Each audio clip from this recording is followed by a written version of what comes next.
Nandamuri Balakrishna birthday special man of masses Akhanda part 2 నుండి teaser అయితే వచ్చింది భయ్య.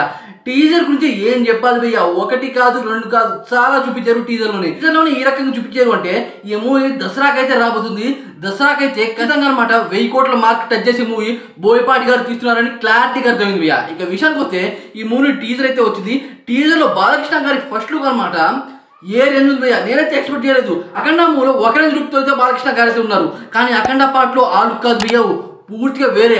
అదే కాకుండా ఈ మూవీ మొత్తం అనమాట మంచు స్నో మీద తీశారు నాకు తెలిపించింది. ఫస్ట్ అనమాట ఆయన ఎంట్రీ చూశాక ఏంది ఈయన ఎవరు ఓరాలా ఉన్నాడే అనుకున్న భయ్య.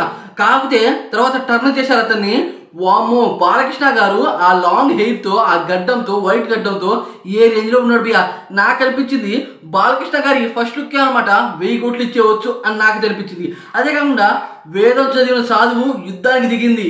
నిజానికి సాధువులు అనమాట యుద్ధం చేయరు, వాళ్ళు శాంతిని కోరుకుంటారు. కానీ వాళ్ళకి నచ్చని పరిస్థితి కనుక వచ్చిందనుకో, ఎటువంటి శక్తి అయినా సరే అవతల దాని అనమాట పూర్తిగా ఎదిరించి వీళ్ళైతే ముందుగా అయితే నిలబడతారు. ఆ రకంగా అయితే ఉంది. అదే కాకుండా భయ్య మన బాలకృష్ణ గారు ఒకేసారి అనమాట 10 మందిని ఎత్తుకున్నాడు భయ్య. అది వేరే వాళ్ళకి ఎంతైనా సరే భయ్య, బాలకృష్ణ అంటే బాలకృష్ణే, ఇది ఖచ్చితంగా చెప్పొచ్చు. అతని చేతిలో ఉన్న త్రిశూలం మాత్రం ఒక రేంజ్ లో అయితే ఉంది భయ్య. అయితే ఒక రేంజ్ త్రిశూలాన్ని చూశాను, కానీ ఈ రేంజ్ త్రిశూలాన్ని అనమాట నేను ఎప్పుడు చూడలేదు. ఆ త్రిశూలం అనమాట డిఫరెంట్ అవుతుంది. ఈ ఆయుధమే ఈ మూవీలో ఎలక్ట్ నాకు అనిపించింది. అయితే దీంట్లో ఎనిమిది అనమాట అంటే దుష్ట శక్తిని అనమాట పూర్తిగా చూపించలేదు, కానీ చేతబడుల గురించి, చేతబడులు ఎక్కడి నుండి పుట్టాయి అనేది అనమాట ఈ మూవీలో మనకి క్లారిటీగా అయితే చూపిస్తారు.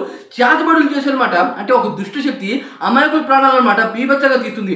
పార్ట్ 1లో ఆర్కం కాదు, దుష్టశక్తి లేదు పార్ట్ 1లో, కానీ ఒక మనిషి అయితే ఉన్నాడు. ఆ మనిషి అనమాట చాలా అన్యాయంలో అనమాట చేస్తూ ఉంటాడు. కానీ బాలకృష్ణ అనమాట బాలకృష్ణని ఒక దేవుడు తననైతే అడాప్ట్ చేసుకుంటాడు. ఆ రకంగా ఆ మనిషిని అయితే బాలకృష్ణకి అయితే చెప్పేస్తారు. కానీ ఈ మూవీలో ఆర్కం కాదు, ఈ మూవీలో ఖచ్చితంగా ఒక దుష్టశక్తి అయితే ఉంది, పవర్ఫుల్ శక్తి. ఆ శక్తిని అనమాట ఎదిరించడానికి ఒక సాధువు పూర్తిగా అనమాట హిమాలయాల్లో వెళ్ళి చాలా రోజులు వెళ్ళి అక్కడ అనమాట ఈ దుష్టశక్తి చేసే అరాచకాన్ని అరికట్టడానికి ఆయన అయితే వస్తాడు.